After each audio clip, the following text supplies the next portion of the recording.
Hi, I'm Dr. Vince Cotter, Principal North Penn High School, and joining me today is Art Wood, our construction administrator. Over the next few months, we'll be bringing you some construction updates from the construction project at the high school. Today we're in front of the high school talking about the expansion project, and Art is with me to talk about a few things here. Art, could you tell us what's happening here and maybe begin by taking a look at this project first in the back? Yeah, this is really the back of the house and the part of the building that's a necessity, and our mechanical systems. You see here, we're formed to pour a pad around the tank. We've placed a 15,000 gallon fuel oil tank in the ground there, and it's good to get that in early and get it piped back to the boiler room. If you look back over here where you see the fluorescent orange cone, you'll see that that is the chiller pad, and that's where our chiller will be placed. And that winds up having a 10-foot brick wall around it so that it blends nicely with the entire property. Hey, Art, what's a lot of people don't know what a chiller is. What exactly do you... Chiller is a unit that produces our chilled water for air conditioning, and the water is then circulated throughout the building to provide cooling in the building. Okay, so this is a unit that's going to be self-sufficient. It's going to be separate from the main Yeah, building. and you'll see when we move into the boiler room, and we'll walk up there in a minute, we also have our own boilers just for this section, so that the whole building is independent. And one of the big advantages of making it independent for cooling is the fact that we look ahead to a time when this would be our both remedial and enrichment summer school facility, where we only have to operate this part of the building. Okay, so that's a nice idea, so that we can operate this part of the building in the summer, and gives us some flexibility with summer school.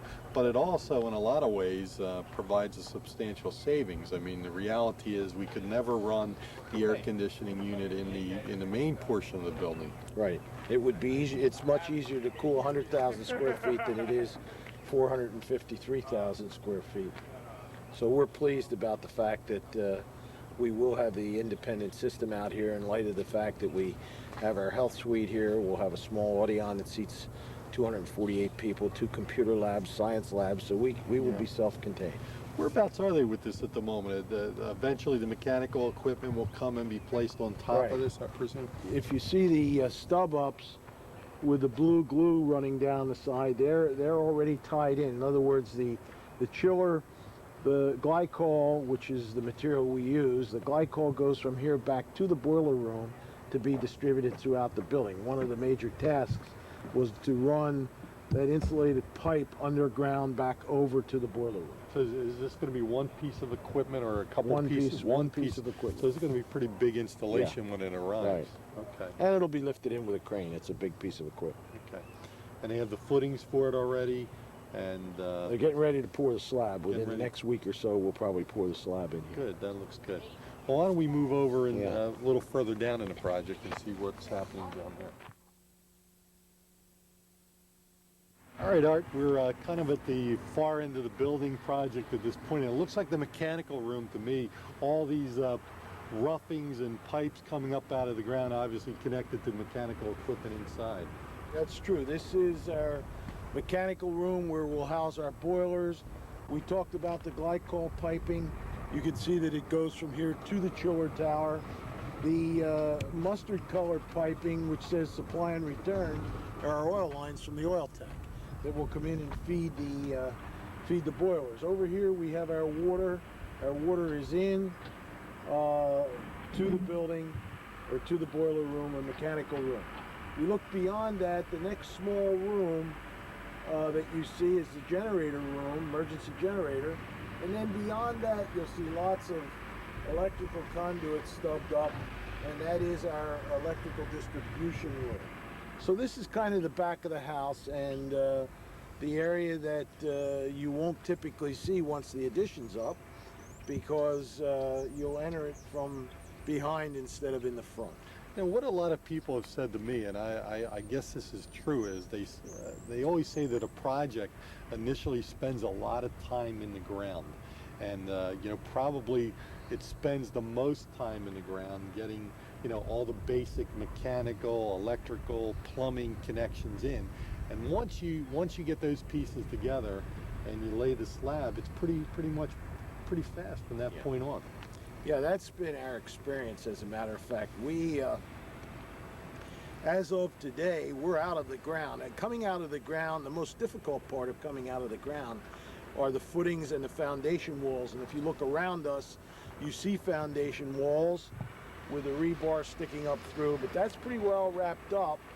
And now we have our other primes, the mechanical people, getting all their lines. If you look up through the center of the building, you'll see stub ups of drain lines, sanitary sewer, and so forth.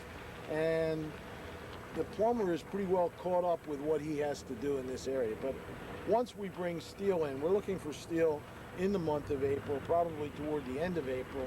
And once that steel is erected, you get a whole new perspective of the building. I kind of see that over here. I'm looking at some of this. This looks like the connectors for some of the steel right here. Right. That what they're already leveled. You can see how they're grouted and they're leveled. And of course, they put a lubricant on the threads and put the nuts back on and cover them up with visqueen, with the understanding as soon as steel gets here, that will be a pier, what we refer to as a pier, and a column will go up to accept the beams. And there's a lot of soil that's around the side of the project. I assume this is going to be backfilled against the project in some way. It will be. The other thing we're doing out front right now, we're leveling almost to grade, not quite to grade, so that we can take our crane down there. We're hoping to set steel from the outside of the building, which is a nice way to do it if you can do it. And we're going to give that our best shot. See, a lot of people, I guess, don't realize that, you know, when you're standing here, we're much higher than the parking lot. So this is going to sit up a little, and there's going to be a little elevation to this as it looks out on the parking lot. We really didn't have a choice, and we're happy that we did it this way because there's going to be great prominence of the addition when you drive into the building. But on the other hand, we had to connect the existing lobby. So that was our benchmark for the design of the rest of the building. Okay. Why don't we walk down a little further into the project and see what it looks like. You know, Art, we're standing here and I noticed an opening to the property. Matter of fact, I guess the trucks are coming right through here. But you see the foundation wall here coming across, and suddenly there's an opening, and then you have these reinforced piers coming out of the concrete. You know, can you explain what's going to happen? Yeah, you always to really facilitate all the needs that you have inside, whether it's concrete trucks or anything else coming in, steel coming in on the trailers to be lifted off by the crane, you leave part of the building open. And this is the part that we've opted to leave open. And after we're finished inside and have steel set, we'll come back and close this and continue our footings and our foundation and wall across here. You know, we're looking at it looks like a hole in the ground, but I know there's a little more to it than that. Got some equipment in here. Doesn't look like a swimming pool. There's a little water in here at this point, but I know there's a little more significance to it than that. Yeah, this is our elevator pit, and it's quite an undertaking. This is totally waterproof on the outside with all kinds of membrane. But the important thing, and especially with the rock we have in this area, we had to auger a 36-foot deep shaft hole, and we now have the piston in there. For an example, the height of your elevator, this being 3 stories, determines the depth of your cylinder. So we're down in the ground 36 feet, the cylinder's in place, and that's one of the most difficult parts of the elevator construction. You know, this is, I'm looking at this, this looks like the actual cushion that the elevator comes down and compresses against for the car rides. And then the mechanical equipment that actually pulls the car will be installed above it? Well, it's installed down in the pit here. It's a hydraulic pump because we're putting in a hydraulic elevator. And it just pushes that piston up and lowers the piston when you back off. Now, interestingly enough, since we're here, it's probably good to show you. We're walking down the corridor of the first floor, And on our right side, upper way, where that pickup truck is, there'll be 2 computer labs. On the left side, and you can easily see the definition for a new office for Dr. Cotter, but this is in fact the corridor of the first floor. Looks like a pretty broad opening here, and give us an idea what this is about here. That'll be all of our doors leading into the building. Right now we're standing in the main corridor that will go in and connect our existing or the old main corridor, and there'll be stairs coming up to this, but on the other hand, and if you turn around here, you'll see a slope in the wall, because there's going to be a ramp. You'll come a handicap ramp that'll bring you up to grade level, and then there'll be an automatic door opener on the one door. Interestingly enough, as we move this way just a little bit, what you're doing now, you're entering the new Audion. And if you look up there, that's the stage. The front of the stage is where you see the conduit stubbed up for sound and other equipment in the Audion. But that's the stage. This is the actual Audion. And of course, next to the Audion will be the health suite. So we now have a pretty thorough definition of all the spaces and the way they line up. It's hard to believe as we walk through here that this is going to be the main entrance, and certainly that's going to be a stage. And I think off of the stage area in the back will be the health suite. That's correct. That's correct. If we go over here, we can probably see a little bit better definition of the health suite. All right, but you know what? I'm not ready to bring my desk out here yet. Not yet. Not yet. Well, it looks like we're kind of in the entranceway to the main building that we currently have, where we have the lobby and the auditorium. It's going to be like a hallway, and there's going to be some windows along the sides. So it's going to be quite attractive. It'll be very attractive, and the nice advantage will be right along here we have doors that will lead out to a nicely configured courtyard between, and this gives you a good feeling. People keep saying, well, how big will the courtyard be? It'll go from the auditorium wall to our foundation wall, and it's a nice place if you have an intermission in the auditorium and you want to come out here. There'll be benches and there's a patio area.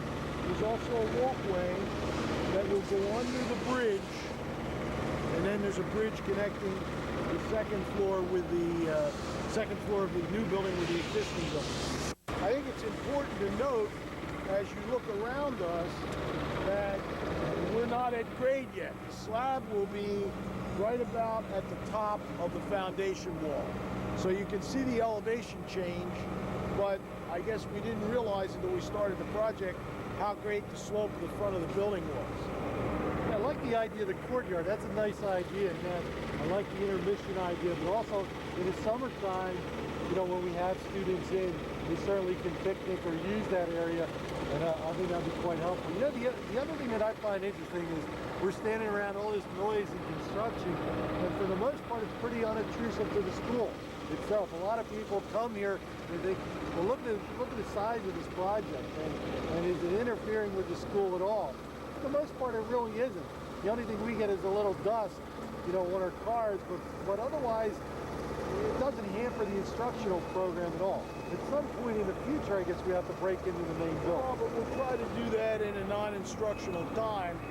The project has really not been that disruptive, and we're very pleased about that. And we're also very pleased about the cooperation that we've gotten from you, and especially your staff and the kids. Our students have been outstanding as far as putting up with some inconvenience. And I guess the other thing, although we all wish we had movable sash in the building, but having fixed windows helps keep the noise out of the main building. That's true. I haven't had a lot of complaints. Even the art people are very cooperative with us, and they're working right next door to them for the most part. But I think in the end, this is going to be a beautiful project, and certainly a beautiful addition to the school. Very well thought out, very well designed, and I think it's a tribute to this community to have the foresight and the willingness to fund a project like this. I think we're going to go around the back and take a look at the cafeteria, because I know that's moving along pretty quickly.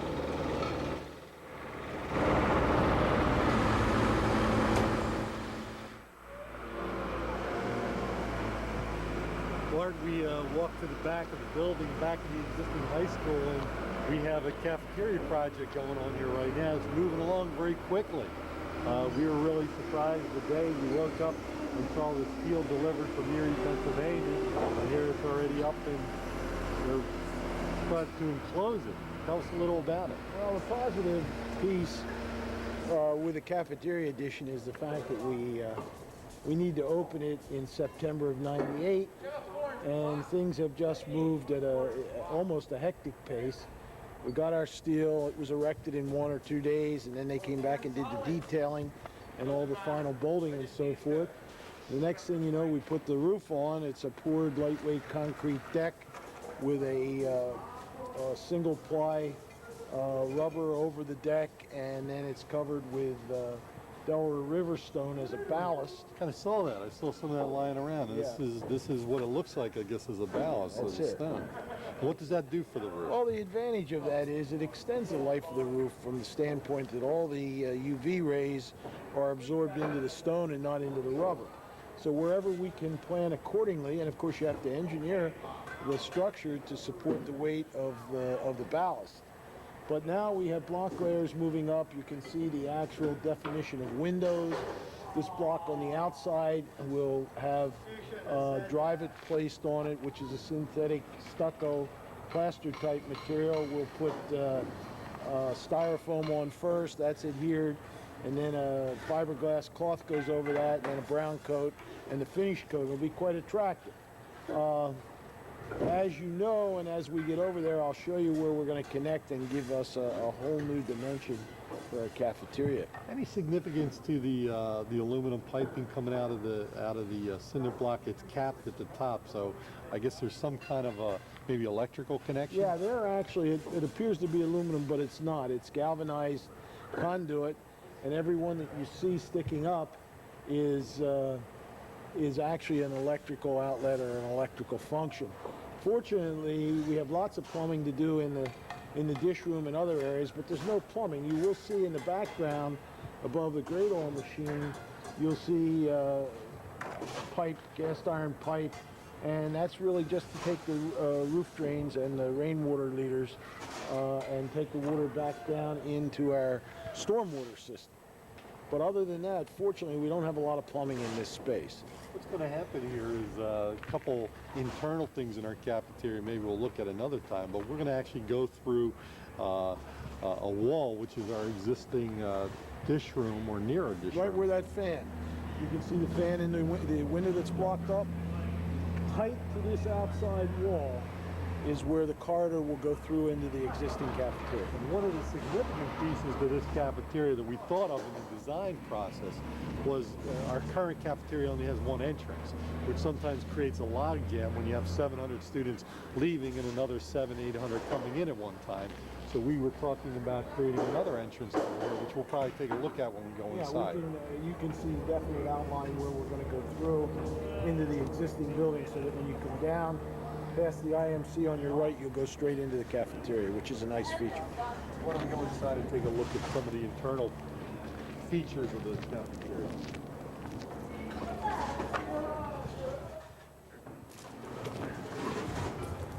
Art, this is we're inside the cafeteria at the moment, and this was the area we were talking about that's so significant, the connector to the main part of the building. Well, I know it was your desire and my desire when we started the design phase to see if we couldn't get rid of the log jam that we have by having only one way in to our existing cafeteria. And as we progress ahead for an enrollment in excess of 3,000, it's going to be to our advantage to have this new link. And as you look at the space to my right over here, that will be the connecting link to the existing building. We will go through, it's part of the faculty room and a couple of faculty bathrooms. We'll move those to the right, if you will, and this will be a straight corridor that goes through and connects right past the IMC, and it will allow young people to come in this way to the cafeteria as well as the other way. And we see it as solving a problem that we've had since the building was first built. Should really improve the flow in the building. You know, one thing I'm curious about, I've been watching this project move forward, and I noticed they poured the slab over here, but they left one part of the slab, you know, exposed. That was only because we ran out of time. It would have been, prior to steel going up, it would have been to our advantage to pour that, because we can bring a truck in. We're going to now have to pump it. We can't get a concrete truck in here, but we'll pump it, and that should be poured in the very near future. I mean, in a way, it's nice to have an area where you can bring equipment up through on just the stone and not damage the floor. But this floor ultimately gets a terrazzo type tile over it, so we protect it as best we can. So it's a terrazzo type floor eventually. It'll have its own PA system. It kind of almost will be a nice self-contained area for separate programs in the cafeteria that we normally hold for honor roll students. That's one of the things that we thought of going in. And if you talked earlier about the conduits, I wanted to make sure we had plenty of electric capacity in the wall so that when we do a craft show or any kind of function, a tabletop exhibit, if we want to do something for the district on a district-wide basis, as far as technology is concerned, you're going to have the power in this room to make this the hub of that activity. And the exterior of this building will be a drive-it type of texture. That's kind of like a synthetic stucco almost. That's exactly what it is. Yeah. It's a fiberglass type material, and it's quite attractive for those folks that are in our viewing audience. It's the same product that we used at Penndale Middle School, and that turned out to be very attractive. I think the other thing we need to talk about just for a minute is we're looking at a seating capacity in here of 240 youngsters, so it does extend our cafeteria need, and also may help you in the number of lunch periods you have per day. You know, one of the beauties to this cafeteria will be this glass wall that we're going to be looking at. This end of the building will have almost a glass wall, and it'll be quite attractive. Students will be able to sit here and look out to the courtyard. It will not only be landscaped, but available to them for various functions. And I think, again, another piece that will really make this a quality place. Yeah, it will blend beautifully with the existing building, and will give us a whole new area that we can use. I think it's going to be really pretty when it's done, and I think, again, it gives you another option for students to go outside or functions to be held outside, weather permitting. Well, I think we've covered most of the project today. I think it's moving along very quickly. Every day I come out and look at it. There's something different that I see, and I'm very pleased with it at this point. We're all pleased with it, and we've had a wonderful winter, and we're encouraged about what will be done on the total project in the weeks and months ahead. Well, this is Dr. Vince Cotter, Principal of North Penn High School, along with Art Wood, our construction administrator. Coming from the construction project, we plan to come with other broadcasts and updates, and I want to thank you for joining us.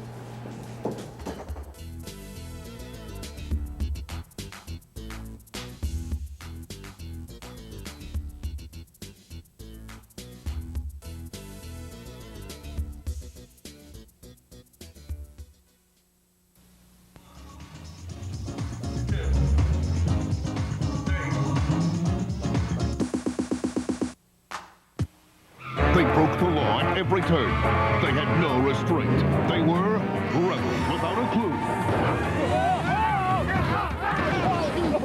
What's wrong with you guys? Oh, compound fractures, contusions. No, I mean, why no safety belts? It's just what dummies do. Oh, yeah? Well, this is what I do.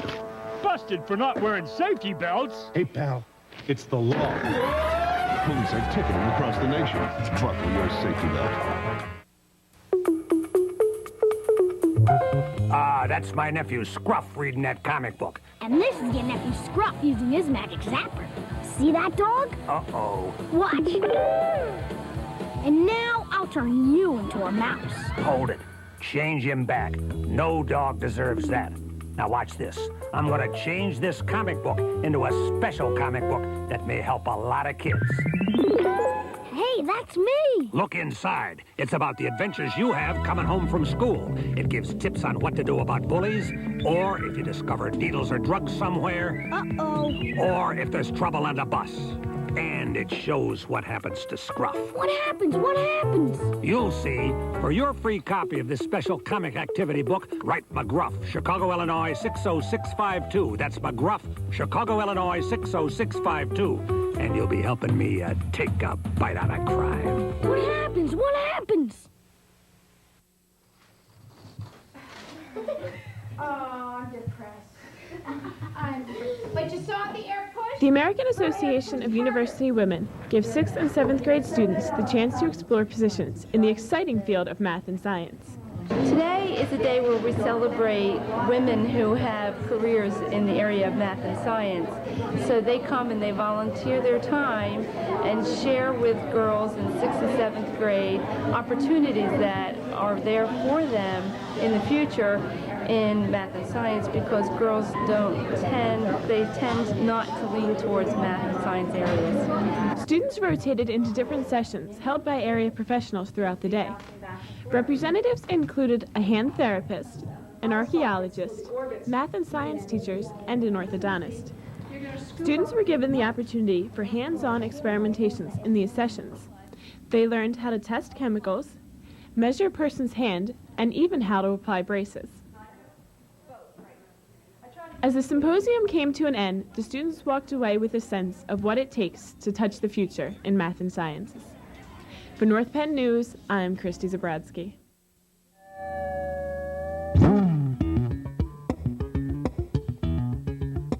Music is a way of learning, integrating all disciplines of education, creating a learning environment where children want to learn. Music is an important part of the classroom curriculum. Children experience history and world cultures as they listen to and perform music of other times and places. What music means to me is to get a better education, making the sounds of the music and playing the notes. Education in the arts promotes higher-level thinking skills by fostering creativity, imagination, self-discipline, teamwork, and self-esteem. Involvement in a music program leads to higher SAT scores. The music program at North Penn has provided me with the skills I need to either pursue a career in music or even a hobby. I know that the North Penn music program will have provided me with the skills that I need to do so. Music instills a sense of cultural identity and pride in our children. Music is the beat of education.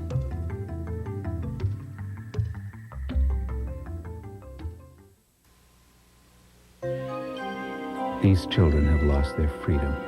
It has been taken from them by fear and violence. They are prisoners in their own world, a world that can be deadly.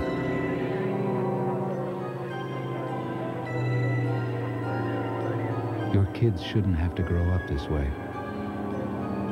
Give your children back their childhood. Do something now. Call 1-800-WE-PREVENT. Together, we will take a bite out of crime. He protects all living things in the forest, but he can't do it alone. Please don't play with matches. And never, ever forget the words of Smokey Bear. Only you can prevent forest fires. The air dances with the waters, which brings the rain that feeds the land, that is home to the animals. All life dances together. In a world so connected, choosing one environmental cause can be hard. EarthShare is 40 environmental charities working together. You and your company can help by calling 1-800-MY-SHARE. All life lives, or doesn't, together.